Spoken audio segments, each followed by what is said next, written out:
Hello friends, welcome to CivilsTute. நம்ம internal security சீரீஸில் cyber security தான் பார்த்துட்டு இருக்கோம். லாஸ்ட்டு கிளாஸில் சைபர் செக்யூரிட்டி எதுக்கு இம்பார்ட்டன்ட் அப்படின்னு சொல்லிட்டு பார்த்தோம். இந்த கிளாஸில் கவர்மெண்ட்டுக்கு வந்து சைபர் செக்யூரிட்டியை கண்ட்ரோல் பண்ணுறதுல என்னென்ன சேலஞ்சஸ் இருக்குது அப்படிங்கிறத இந்த வீடியோவில் வந்து நம்ம பார்க்க போகிறோம். ஓகே, ஃபஸ்ட்டு என்ன சேலஞ்சஸ்னால் கவர்மெண்ட்டுக்கு நிறைய சேலஞ்சஸ் இருக்குது. அதில் ரொம்ப முக்கியமான சேலஞ்சஸ்ன்னு பார்த்தோன்னா ஃபஸ்ட்டு வந்து டேட்டா ப்ரொடெக்ஷன். இப்போது இந்த டிஜிட்டல் ஏராவில் டேட்டா தான் வந்து நியூ ஆயிலாக இருக்குது. எப்படி இண்டஸ்ட்ரியல் ரெவல்யூஷன்ஸ்க்கு வந்து ஆயில் ரொம்ப ஹெல்ப்ஃபுல்லாக இருந்துச்சோ அதே மாதிரி தான் இப்போது நம்ம டிஜிட்டல் ரெவல்யூஷனுக்கு வந்து டேட்டா தான் வந்து ஒரு ஃபியூலாக இருக்க போகுது. அதனால தான் டேட்டா என்ன சொல்கிறாங்கன்னா நியூ ஆயில் அப்படின்னு சொல்லிட்டு சொல்கிறாங்க. ஸோ அதனால் என்ன பண்ணுறாங்கன்னா எல்லா கம்பெனிஸும் வந்து எல்லா கண்ட்ரிலேருந்தும் டேட்டாவை கலெக்ட் பண்ணுறதுல ரொம்ப ஈகராக வந்திருக்காங்க. இதனால் பீப்புளோட ப்ரைவசியும் வந்து பாதிக்கப்படுது, கண்ட்ரியோட சாவர்னிட்டியும் வந்து பாதிக்கிறதுக்கு நிறையா சான்சஸ் இருக்குது. ஸோ இந்த டேட்டாவை ப்ரொடெக்ட் பண்ணுறதுக்கு கவர்மெண்ட் நிறைய விஷயங்கள் பண்ணணும். அதில் முக்கியமான விஷயம் என்னென்னா டேட்டா லோக்கலைசேஷன். ஸோ அந்த டேட்டா லோக்கலைசேஷன் பண்ணுறதுக்கு நிறைய பெரிய இன்ஃப்ராஸ்ட்ரக்சர் தேவைப்படும். அதுவும் நம்மளால் பண்ண முடியல. ப்ளஸ் அதுக்கான லா இன்னும் வந்து நம்ம டேட்டா ப்ரொடெக்ஷனுக்கு வந்து இந்தியாவில் லா வந்து இல்லாமல் இருக்குது. அந்த லாவை கிரியேட் பண்ணுறதுலேயும் நமக்கு நிறைய டிஃபிகல்ட்டிஸ் வந்து ஃபேஸ் பண்ணுறோம். ஸோ இது வந்து ஃபஸ்ட்டு சேலஞ்சஸ். செகண்ட் சேலஞ்சஸ் என்னென்னு பார்த்தோன்னா டிஜிட்டல் இல்லிட்ரஸி.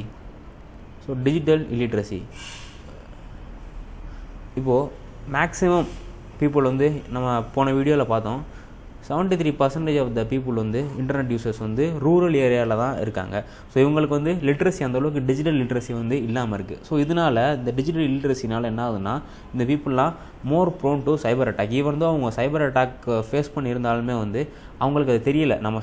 நம்மளோட பணம் போயிருக்கு, இல்லை நம்மளோட டேட்டாஸ் வந்து தெஃப்டாக இருக்குது. இந்த மாதிரி விஷயங்கள்லாம் வந்து அவங்களுக்கு தெரியாமல் இருக்குது. அப்புறம் மொபைலை யூஸ் பண்ணையிலே அவங்களுக்கு நிறைய விஷயங்கள் தெரியாமல் இருக்குது. ஸோ இந்த பாஸ்வேர்டு வந்து ஃப்ரீக்வெண்ட்டாக சேஞ்ச் பண்ணணும். ஸோ செக்யூரிட்டிக்கான பேசிக் திங்ஸ் கூட அவங்களுக்கு வந்து தெரியாமல் இருக்குது.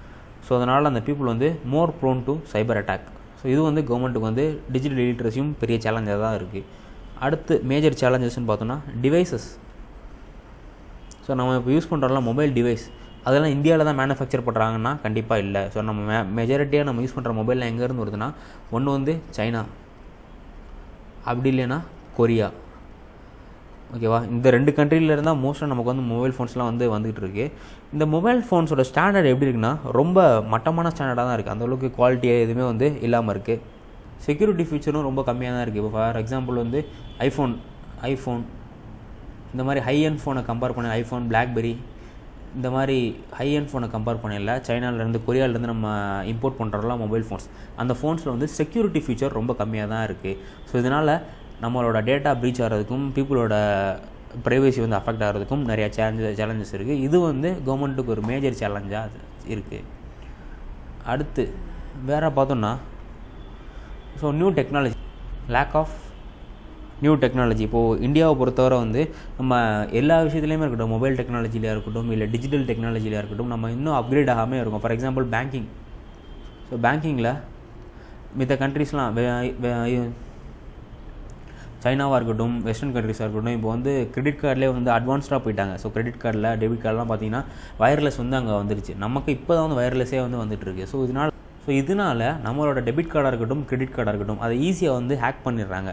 ஸோ நம்ம என்ன பண்ணுறோன்னா வந்து மேக்னெட்டிக் ஸ்ட்ரிப்ஸ் தான் யூஸ் பண்ணிகிட்டு இருக்கோம். 75% ஆஃப் கிரெடிட் கார்டு, டெபிட் கார்டுக்கு என்ன யூஸ் பண்ணுறோன்னா மேக்னெட்டிக் ஸ்ட்ரிப். ஸோ இந்த மேக்னெட்டிக் ஸ்ட்ரிப்பை வந்து ஹேக் பண்ணுறது ரொம்ப ஈஸி கம்பேர்ட் டு அந்த இது இருக்குல்ல வயர்லெஸ் கார்டு இருக்குல்ல, அதை கம்பேர் பண்ணல மேக்னெட்டிக் ஸ்ட்ரிப்பை இது பண்ணுறது ஈஸி. ஆனால் நம்ம வந்து இன்னும் அந்த மேக்னெட்டிக் ஸ்ட்ரிப்ஸ் தான் 75% ஆஃப் கிரெடிட் டெபிட் கார்ட்ஸ்க்கு வந்து மேக்னெட்டிக் ஸ்ட்ரிப்ஸ் தான் யூஸ் பண்ணிகிட்டு இருக்கோம். இதனால தான் என்ன ஆச்சுன்னா ரீசெண்டாக எஸ்பியோட டெபிட் கார்டு வந்து ஹேக் பண்ணாங்க. ஸோ இதுவும் வந்து கவர்மெண்ட்டுக்கு வந்து டெக்னாலஜியும் வந்து ஒரு சேலஞ்சஸாக தான் வந்து இருக்குது.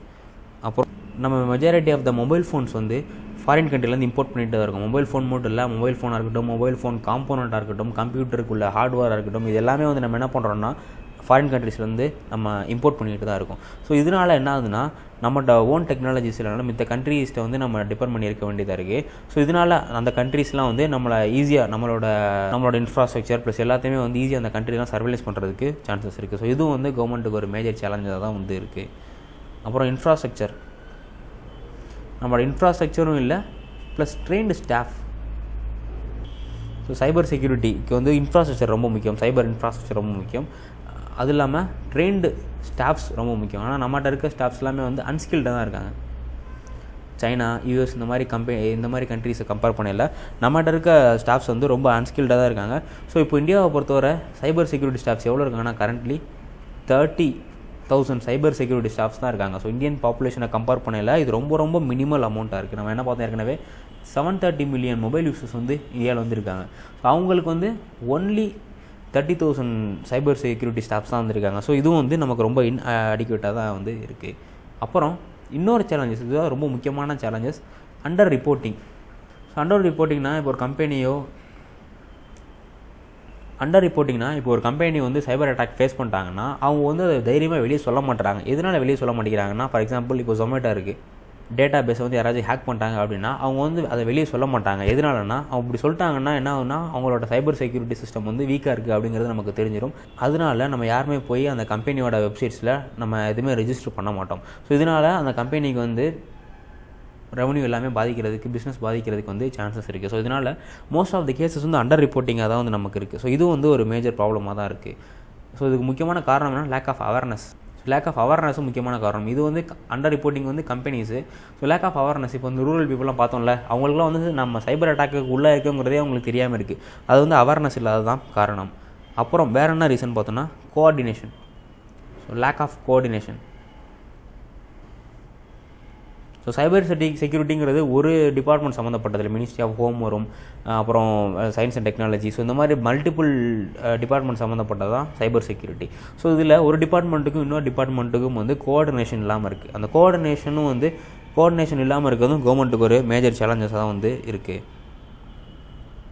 ஸோ இந்த அண்டர் ரிப்போர்ட்டிங் பார்த்தோம்ல, under reporting 90% of the cases வந்து அண்டர் ரிப்போர்ட்டிங் தான். இப்போ நம்ம பார்க்குற முக்கால்வாசி சைபர் செக்யூரிட்டி இருக்க கேஸில் 90% வந்து ரிப்போர்ட் பண்ணுறதே இல்லை. ஒரு 10% மட்டும் தான் ரிப்போர்ட் பண்ணுறாங்க. ஸோ அந்த 10% வச்சு பார்க்கலே வந்து இந்தியா 3rd லார்ஜஸ்ட் இருக்குது. அப்போ 90% ஆஃப் த பீப்புளும் வந்து ரிப்போர்ட் பண்ணாங்கன்னா இந்தியா வந்து ஃபஸ்ட்டு வர்றதுக்கு கூட சான்சஸ். நெக்ஸ்ட்டு வந்து nature of the cyber issue. So இந்த சைபர் செக்யூரிட்டி பொறுத்தவரை பார்டர்லெஸ் அது. அதனால் இப்போ சைபர் செக்யூரிட்டி த்ரெட் வந்து வந்திருக்குன்னா, இப்போ ஒரு வெப்சைட்டே வந்து ஹேக் பண்ணியிருக்காங்கன்னா வேர்ல்டில் எங்கேருந்து வேணாலும் யார் வேணாலும் எந்த சிஸ்டத்தை வேணாலும் ஹேக் பண்ணலாம். ஸோ அப்படி இருக்கப்போ வந்து எங்கேருந்து எக்ஸாக்டாக ஹேக் பண்ணியிருக்காங்க அப்படிங்கிறத கண்டுபிடிக்கிறதே நமக்கு ரொம்ப சேலஞ்சஸாக தான் வந்து இருக்குது.